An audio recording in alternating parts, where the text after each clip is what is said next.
Hello and welcome to another episode of the World War II podcast. I'm Angus Wallace. We're back in the Pacific and primarily on Guadalcanal for this episode of the podcast. And we're going to be looking at the history of the US Marine Corps aviation and focusing on some of the top scoring aces over Guadalcanal. I'm joined by aviation historian Bill Yenner. Bill is the author of more than 36 books on historical topics and has contributed to encyclopedias of both world wars. His latest book is America's Few, Marine Aces of the South Pacific. Bill, thanks for joining me. So we're going to be discussing the Marine Air Force. I've been a Brit. I've kind of always, it slightly baffled me how the three services sort of work when you've got the Army, the Navy, and the Marines seeming doing a job between the two. So how does the Marine Air Force work? Was it totally separate from the Navy or even the Army? Yeah, the Marine Corps is a wholly owned subsidiary of the Navy. The Marine Corps evolved out of the naval infantry that ships used to carry. Well, you have the Royal Marines, and it's the same idea. They function with the Royal Navy, just like our Marines function with the U.S. Navy.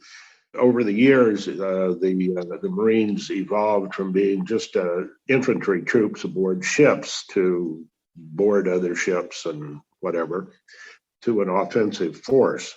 Especially in the First World War, they actually functioned as infantry for the first time.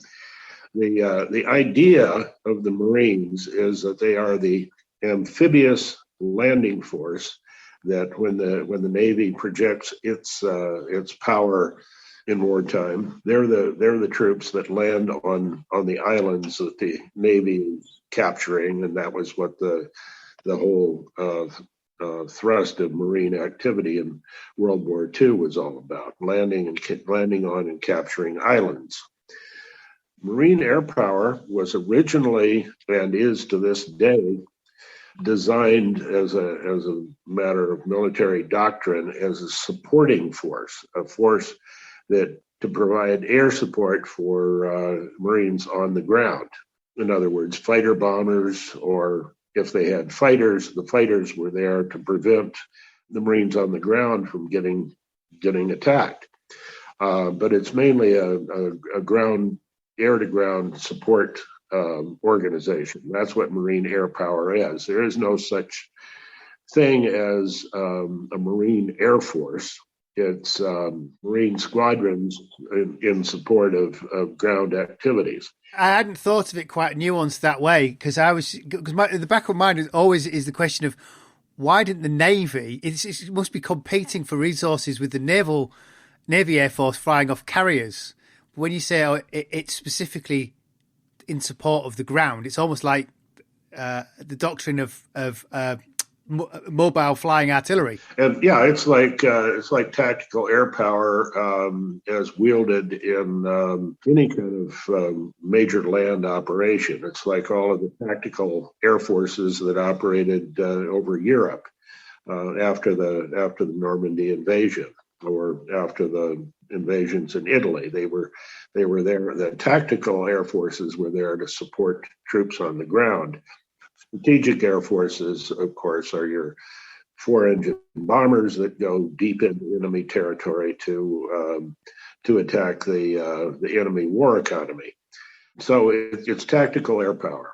What happened in World War II was that things kind of didn't work out the way they were supposed to. The Marine fighter squadrons, or fighting squadrons, were wound up being the Allied air superiority force. They were analogous to the RAF in the Battle of Britain, which is kind of the point that I made with the title of the book, by comparing the Marines in the South Pacific to the RAF during the Battle of Britain.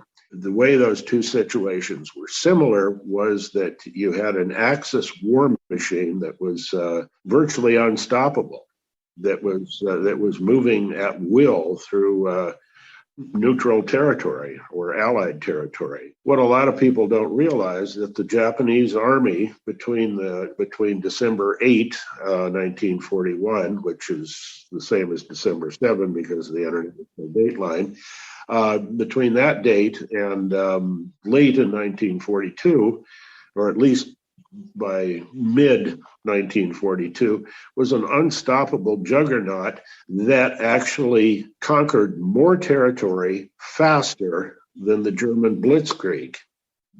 All of what is today Indonesia, all of what is today Malaysia and the Philippines, all of those were attacked, captured, and occupied by the Japanese army. And never mind what they had been doing in China, never mind taking Thailand in 24 hours and then capturing the major ports in Burma by March of 42, and Singapore, which was supposed to be impregnable, they took that in a week.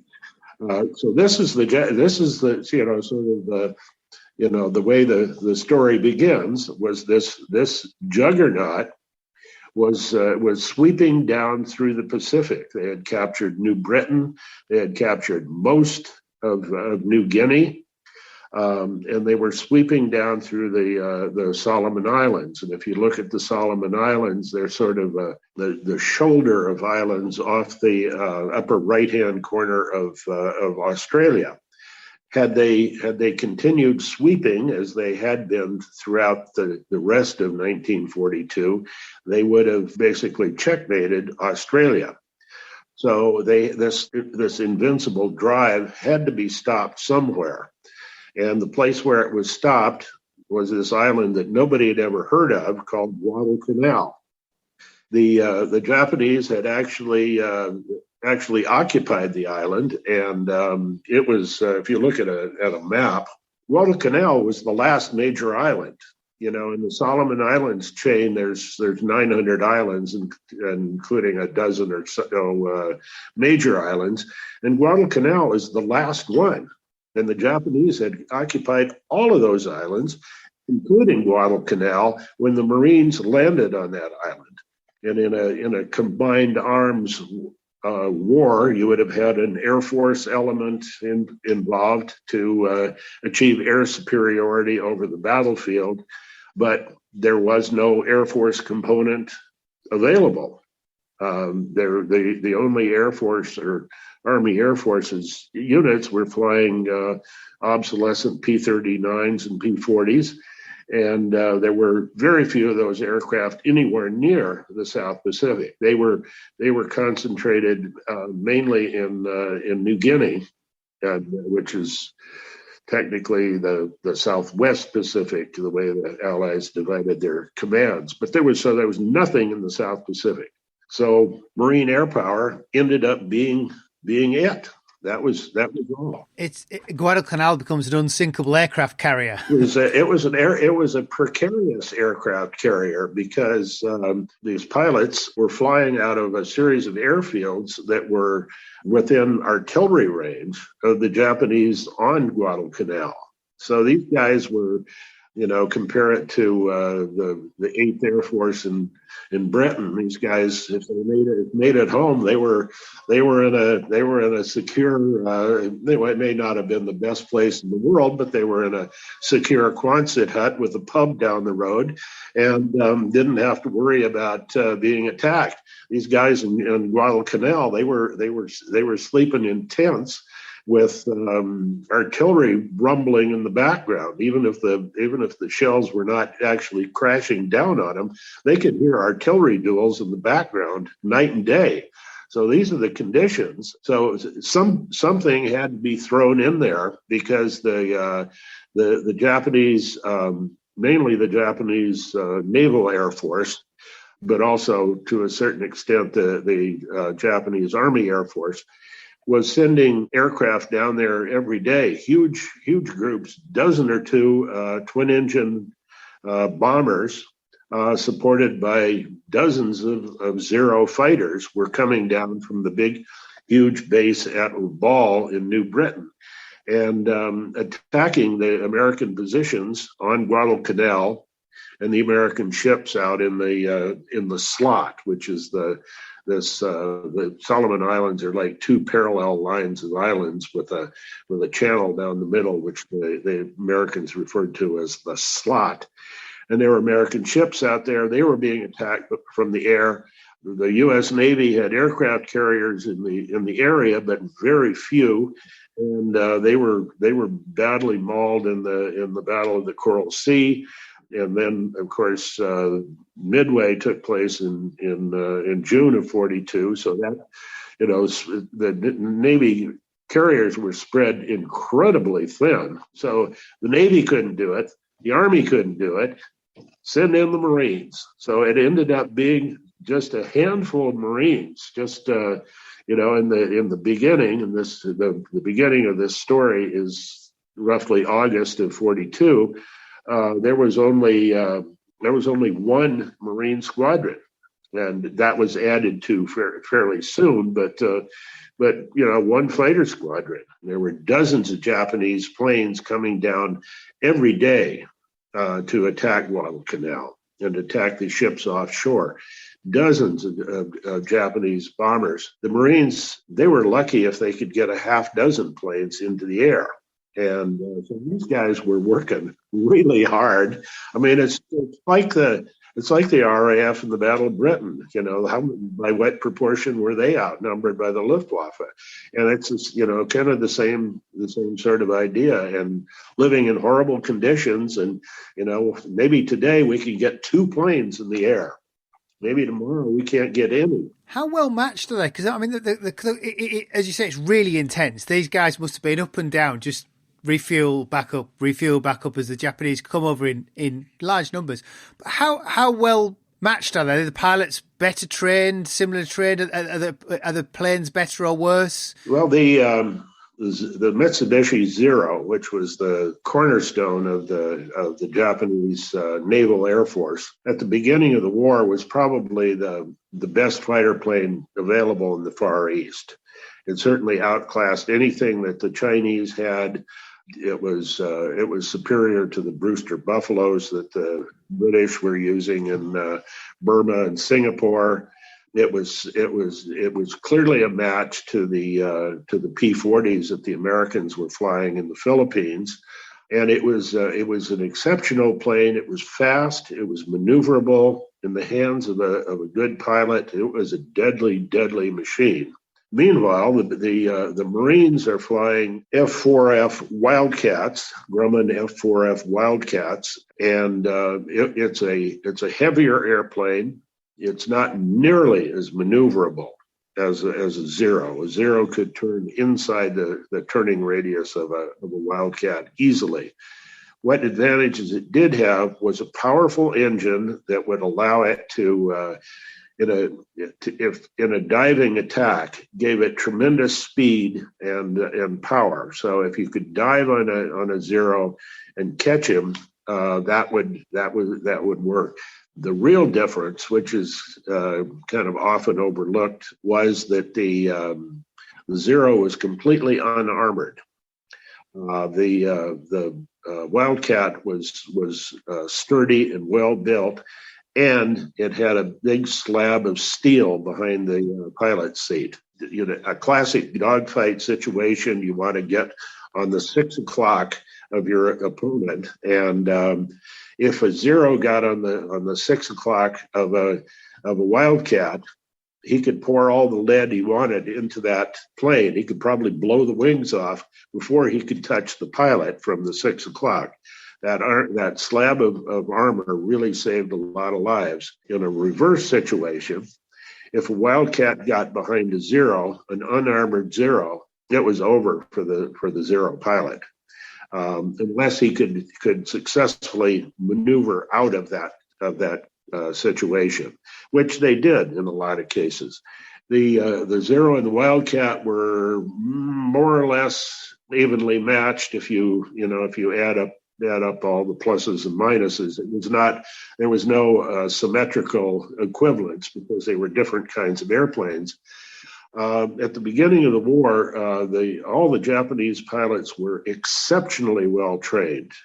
very, very well trained. American pilots were pretty well trained. Within a very, very short time, American training, Navy, Marines, Air Force, became very, very good. It became very exceptional. So the best trained pilots in the world were coming out of the United States, but they weren't coming out of the United States at the very beginning of the war. Meanwhile, the Japanese, to a certain extent, like the Germans, they expended a lot of their very well trained pilots early in the war, and then their training system started to break down. You could plot that on a curve and see how the two curves cross each other. The quality of Japanese pilots deteriorated rapidly by 1943-44. And of course, at the end of the war, they were flying kamikazes where they pilots that weren't even trained to land. So there was an equivalence to the quality of pilots in the middle of 42, but the curves were definitely going in opposite directions. Now we're going to be looking at aces. What constitutes an ace? An ace is someone who scores 5 aerial victories against the opposing side. It's like you shoot down 5 of theirs and you're an ace. And you don't have to kill the pilot, although in most cases they did. You just have to shoot down the airplane. This is a term that was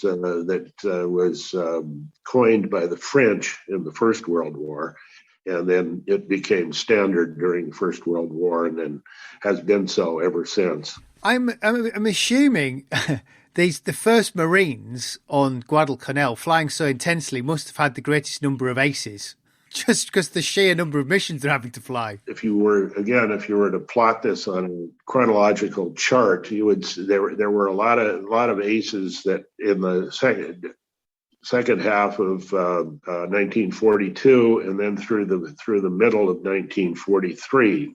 I guess there really wasn't I'm trying to think of when that would be. There was probably a year of intense air combat carrying, mid 42 to mid 43 that produced a lot of aces, but there was no real concentration of aces. There were a lot of aces. The first round of aces included men like John L. Smith, Marion Carl, Bob Gaylor.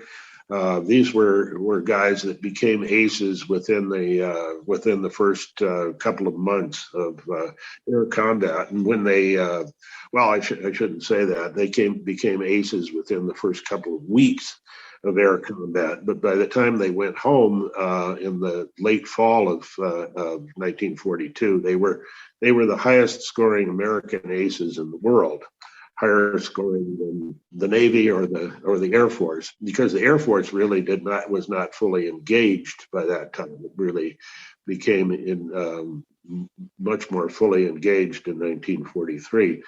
But John L. Smith and Bob Gaylor and Marion Carl, they were really the top aces. Carl was the first Marine ace, and I think by the end of August of 42, they were all aces. Carl gets shot down, doesn't he, into the sea? A lot of these guys were shot down and then and recovered and went back. Joe Foss, who became the highest scoring of all the Marine aces, he was shot down and came back. Yeah, it's interesting. There were relatively few that of the very, very top aces that were lost during that period. One good example is Joe Bauer, who a lot of people recognize as probably the best Marine fighter pilot of the war, who was lost very early on. His was an amazing story. Had the privilege of talking to his son about a week and a half ago. His son, who had a career of his own flying F-4 Phantoms in Vietnam, but by that time the Marines were back to ground support and not air superiority. So he did not engage in any aerial combat. It was all air to ground in his career.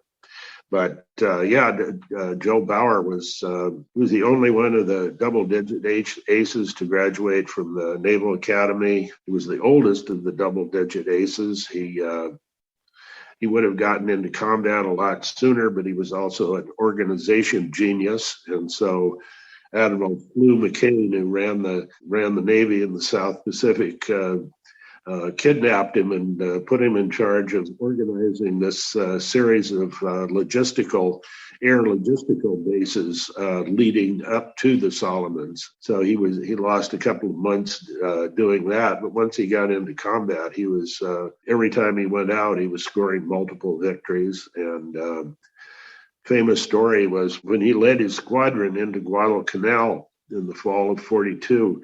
They had flown up from a base farther south, and they were completely out of fuel when they arrived.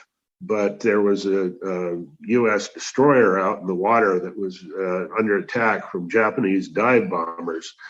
So Joe Bauer, even though he had practically no fuel, he must have had some, but his gauge read 0. Went out and attacked and shot down these dive bombers. So and before he even made his first landing in Guadalcanal with his squadron. He had been to Guadalcanal previously and actually sneaked up there and freelanced with other squadrons and became an ace that way. So he was an amazing guy. And then he was shot down and in the slot, and he was seen floating, waving to his buddies overhead.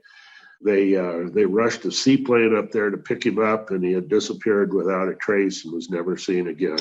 But amazing guy, and he only had 11 victories, but in a very short time when he was hampered by all these other things. And had he been allowed to just fly as a fighter pilot through that whole time, he would probably have been the highest scoring Marine ace of all time. So many of them seem to get back from being out when they've been shot down over the sea. It surprised me how many seems to come back. Do you want to tell me about? Is it Manny Seagull who is he the albatross? Oh yeah, no, This is an interesting story. 11 July 1943. He's part of a 4-ship division led by Jim Sweat. Jim Sweat is another ace worth noting. He was a guy who shot down 7 and probably 8 Japanese aircraft in the space of less than an hour in April of 1943. Medal of Honor recipient for that. An ace in a day plus at least 2, probably 3, total of 8 planes. So you got him, and you got Manny Seagull, who's this wise guy from Chicago. And, just the archetype of a wise guy from Chicago. So he's Sweat's wingman, and they go out with 2 other planes. The other 2 abort and go back to Guadalcanal. So it's just the 2 of them. Seagull's got engine trouble. Sweat tells him, go back to Guadalcanal. He says, no, I'd rather stay. And so the 2 of them get in this enormous air battle. Between the 2 of them, they shoot down half dozen Japanese planes, and again in the relatively fast order, 30 minutes tops. Both of them end up with unflyable airplanes. Both of them, they become separated, so they don't know what's happening with the other one. Here's Seagull; he's got his radios shot out. And he doesn't know that Sweat has ditched into the water, and this is a cautionary tale. He had failed to buckle his seatbelt, and that cost him a couple of teeth in his landing. They had life rafts, so he gets his life raft out while his plane is sitting in the water, preparing to fill with water and sink. So he gets his life raft out and deploys it.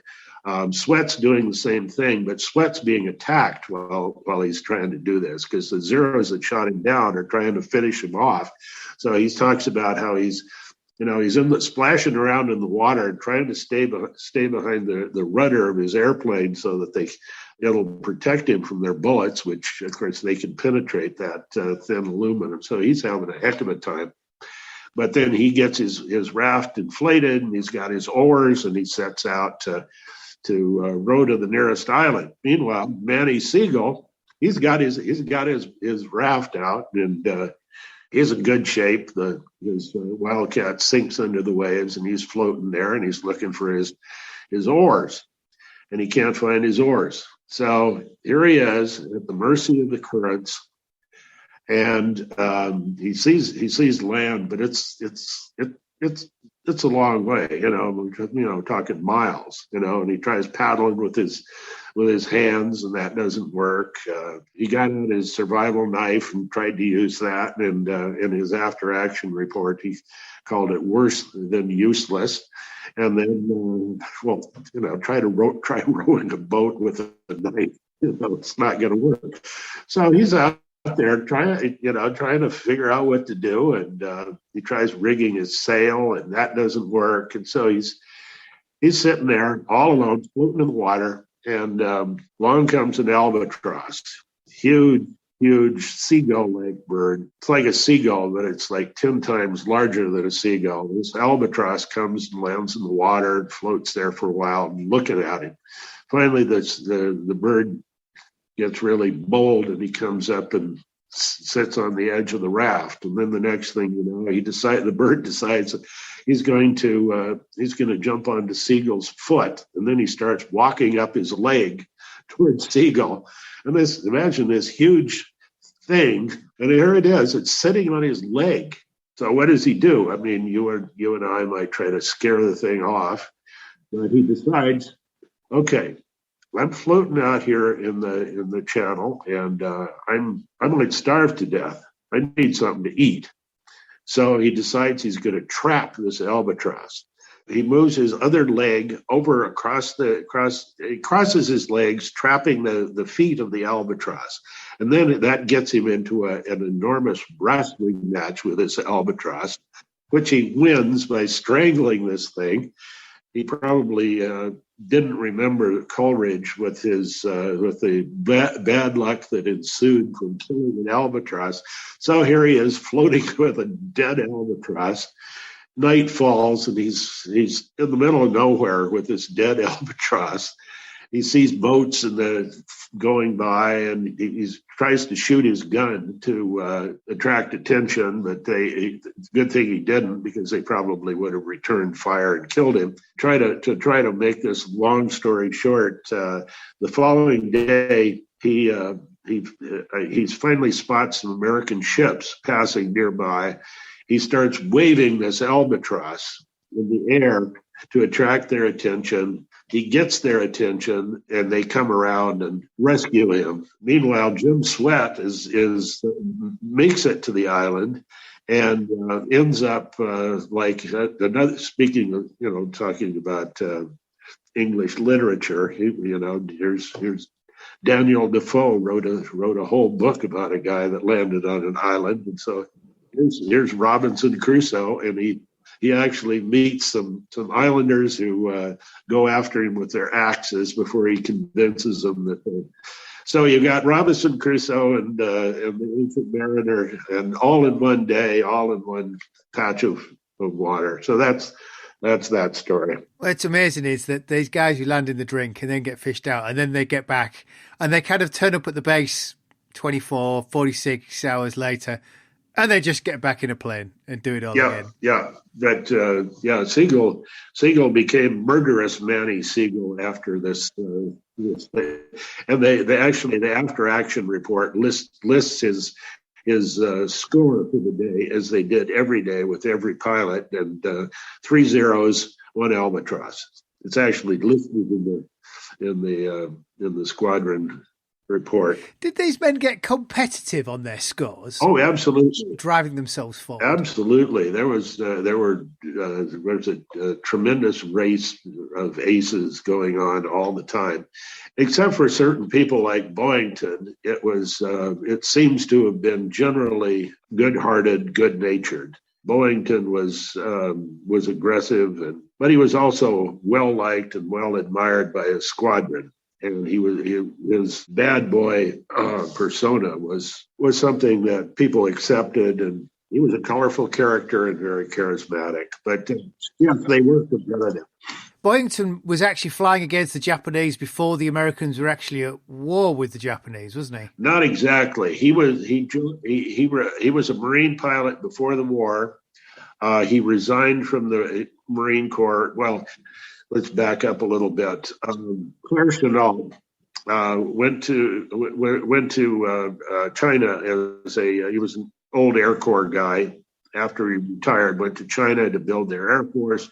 He came up with this idea of a foreign legion of the air, and he actually took it to Roosevelt in 1941, and this is before the United States entered the war. And he said, I could really use a bunch of American pilots. I'm going to build this foreign legion of the air, which was totally illegal, to use American military pilots, because America was neutral. But Roosevelt thought it was a good idea.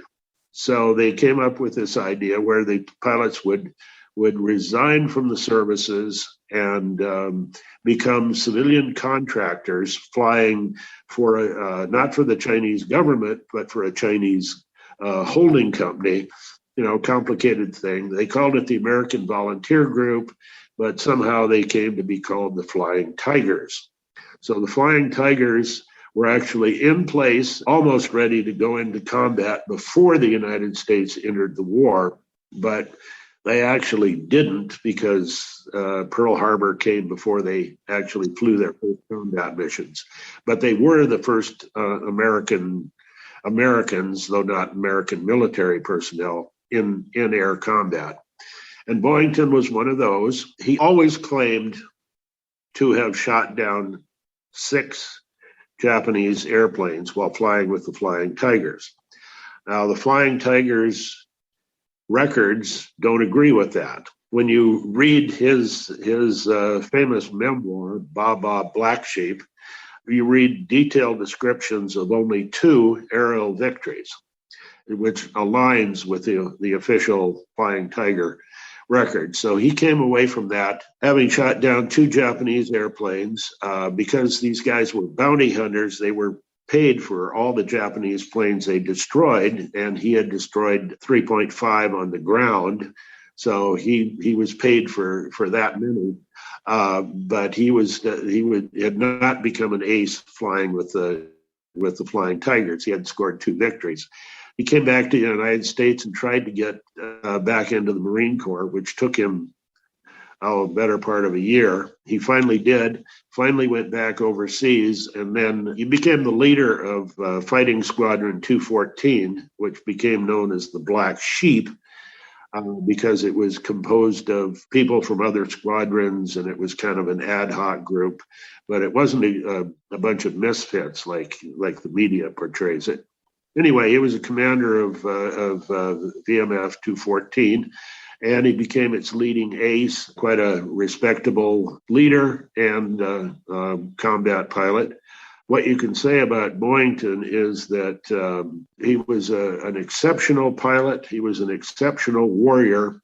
But as soon as he stepped out of the cockpit, he was an absolute incorrigible loser, a drunk womanizer. He went through 4 marriages in his life, numerous other liaisons, and he was an alcoholic and all of the terrible things that come from that. So he was on the ground. He was not exemplary in any way. He received the Medal of Honor, didn't he? He did.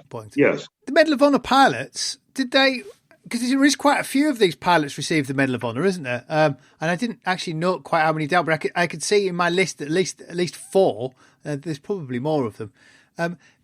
Once these aces receive the Medal of Honor, are they allowed to continue flying? The answer is no, they weren't supposed to. In some cases, though, they did. For the most part, no, they did not, because the Navy Department, which includes the Marine Corps, did not like to have Medal of Honor recipients shot down and killed or become captured. Boyington was one of 10 Marine aces who earned the Medal of Honor.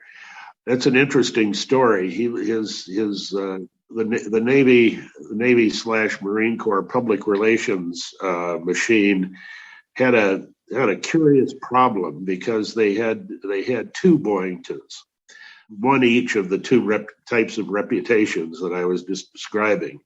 And there was this notorious bad boy who was an embarrassment to the Marines because he was always getting in fights, beating up Navy officers and drunken brawls, things like that. But there was also the colorful guy who was out there chasing the higher scores, working his way up to that magic number of 26, which was one more than was scored by America's ace of aces, Eddie Rickenbacker, in World War I. So it was he scored 25. So exceeding Rickenbacker's score was sort of a benchmark. Joe Foss had done that in early 1942, earned the Medal of Honor, went home, and Boyington was trying to do that. And by that time, there were the situation on the ground was much calmer because the Japanese had been pushed back, and so war reporters could come and hang out with these guys without fear of being blown up by Japanese artillery. So you had a lot of them out there interviewing Boyington and making him a news item. So he's working on that on his score. He's a news item, and then all of a sudden he doesn't come back. He's missing in action, and there's a great air battle. He was seen, and then he was no longer seen. So he's gone. He's missing in action, and he doesn't show up. Like many of these guys, who were missing in action, he is presumed killed in action. And and this was like January of 1944, so the war drags on for another year and a half, and now it's a safe bet that he's never coming back. So we've got this hero who's a media star. Well, he deserves a posthumous Medal of Honor. So he gets a posthumous Medal of Honor. Then the war ends, and it turns out he's been at a POW camp in Japan. So he shows up, comes back from the dead, this embarrassing creature that they thought they were done with. And for about a month after he comes back to the States, they put him on tour and publicity tour. And for about a month, he behaves. And then one night in Portland, Oregon, he gets obnoxiously drunk before a public appearance and gets up to the podium and makes a speech which curls the hair of everyone in the Navy PR machine, and that begins his terrible post-war career, where he bounces from wife to wife and drunken spree, dries himself out, gets drunk again, and goes from job to job. And he worked for a beer distributor, and he worked briefly for an aerospace company. Mainly, they want the name. They'd like to have the association of, oh yeah, he's Pappy Boyington is one of our guys. He finally writes his autobiography, as there were so many autobiographies, guaranteed to be instantly forgotten. And because he led the Black Sheep Squadron, the book is called Baba Black Sheep, after the children's rhyme. Much to everybody's surprise, it becomes a bestseller. And so suddenly he's a hero again. 20 years after the war, he's a hero again. And then the next step is that Hollywood decides to make a TV series out of it, starring Robert Conrad, who was one of these TV leading men, who was, handsome guy. Boyington looked and acted like a bulldog, and but they got this glamorous leading man playing him. And Marine pilots just hated this show, but it was a big hit. And so all of a sudden, here's Boyington. He bounces back and has a second lease on heroism, and but then he dies an ignoble death, which is a sad death. But a colorful character. You can't make up stuff like that. And they put him in the movies. Do you recall the TV series? How bad was it? Or was it just a good romp? It was a semi-comedy. They did use real F-4U Corsairs in it. They tried for accuracy, but mainly the Marines hated it because of the portrayals of the recognizable people were all very inaccurate. And if you've actually been involved in something and somebody makes a movie out of it, you're going to nitpick everything. You're probably like that with films that about subjects that you know about. That was the case. If you didn't know anything about the details and nuances of Marine fighter operations in the South Pacific, you would find it probably find it a compelling story. What happens to the rest of the aces after the war? Do they, many of them, stay in the Marines? Do they get to fly in Korea or possibly even Vietnam? There were four of the double-digit aces who flew in Korea. A single-digit ace actually from Boyington's squadron named John Bolt. He actually became an ace again in Korea. So he actually was the only Marine ace to become an ace twice in two wars. Among the double-digit aces, Phil DeLong was the only one who added aerial victories in Korea. He added 2. Don Sapp, who was another of the double-digit aces, flew in Vietnam, but by that time the Marines were not flying air-to-air, so he did not fly any air combat. So they did fly. There were a couple of aces who were killed in aircraft accidents in the late 40s. A lot of them just went into private business and lived relatively quiet lives. John L. Smith, the first of the Marine aces, who came out as the number 6 ace in the among all of the aces, he suffered mightily from PTSD.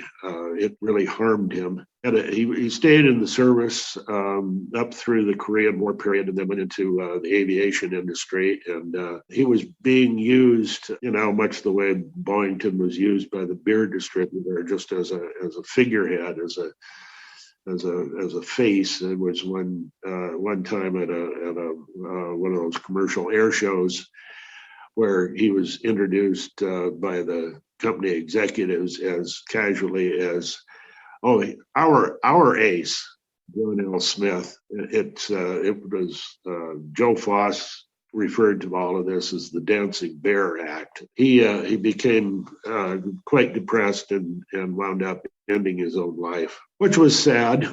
Joe Foss, speaking of Joe Foss, the highest scoring ace, unless you include all of the ones that Boeington claims that are questionable.